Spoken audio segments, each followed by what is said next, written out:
రేవంత్ సర్కారు తీరుపై రైతాంగం భగ్గుమంటుంది. మోసపూరిత హామీలతో అధికారంలోకి వచ్చిన కాంగ్రెస్ ప్రభుత్వం తమను నానా ఇబ్బందులకు గురి చేస్తోందని రైతన్నలు మండిపడ్డారు. మహబూబాబాద్ జిల్లా సోమరపుకుంట తండాలో రైతులు పురుగుల మందు డబ్బాలతో ఆందోళనకు దిగారు. సాగునీరు లేక పొలాలు ఎండిపోతున్నాయని ఆవేదన వ్యక్తం చేశారు. కాంగ్రెస్ అధికారంలోకి వచ్చి 15 నెలలు గడుస్తున్నా తమను పట్టించుకునే నాథుడే లేడని అన్నదాతలు కన్నీరు పెట్టుకున్నారు. ఆరుగాలం కష్టపడి పండించిన పంట కళ్ల ముందే ఎండిపోతుందని బోరున విలపించారు.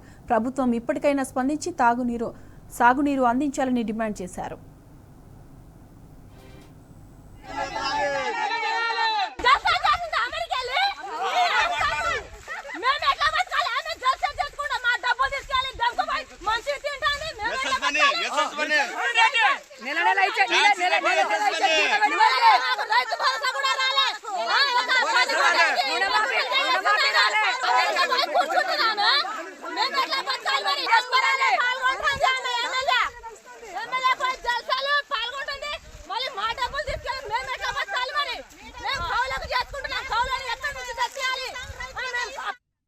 చేస్తున్నాం. మా సోమరకుంట తండాలో చాలా ఇబ్బందిగా ఉంది. మా ఆఖరి వాగిని నీళ్ళు వదలాలని మేము కోరుకుంటున్నాం.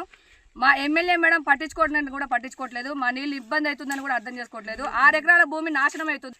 బయట నుండి అప్పు తెచ్చి కూడా పెట్టిన పంట కూడా మాకు వచ్చేటట్టు లేదు. దయచేసి చెప్తున్నా, ఈ ఆఖరి వాకి నీళ్ళు వదలాలని మేము కోరుకుంటున్నా. లేకపోతే మందు దాగి చనిపోతానని నేను కోరుకుంటున్నా అండి. ఇదైతే నిజంగా నేను చెప్తాను. ఎమ్మెల్యే పేరు చెప్పి చనిపోతాను. 1,00,000 రూపాయలు మేము అప్పు చేసి మేము పంట పండించుకుంటే మాకు నీళ్ళే మొత్తం ఎండిపోయింది. నీళ్ళు ఆకేరు వాగుకు నీళ్ళు వదలాలని మేము కోరుకుంటున్నాం. వదలకపోతే మాత్రం మేము మందు తాగి ఎమ్మెల్యే పేరు చెప్పి చనిపోతాం. మాకు చాలా ఇబ్బంది ఉంది. వాటర్ ఎస్ఆర్పి కాలువలు ఇక్కడ మాకు సౌకర్యం లేదు. గతంలో 2023లో కట్టిన చెక్ డ్యామ్ కూడా తెగిపోయింది భారీ వర్షాలకు. ఇక్కడ అన్ని పంటలు వేసినాం. ఇప్పుడు దాదాపు అన్ని పెట్టుబడి 10 లక్షలు పెట్టి మిరప తోట పోయింది, మొక్కజొన్న చేను పోయింది, మొత్తం వరి పంట ఇప్పుడు నోటి పొట్ట దశలో లాస్ట్ దశలో ఇంకా 20 రోజులు అయితే మాకు పంట వస్తుంది. ఎవరు లేరు. ఎన్ని ఎమ్మెల్యే పోయినా ఎక్కడెక్కడ ప్రయత్నం చేసినా మాకు విడుదల చేస్తలేరు. మేము ఇప్పుడు మా బుజ్జి ఏప్రిల్లో పెళ్ళి అయితే మాకు ఇప్పుడు 10 లక్షలు అప్పు కావాలంటే తెచ్చిన అప్పు పెట్టుబడి పెట్టినా ఇప్పుడు వెళ్ళట్లేదు.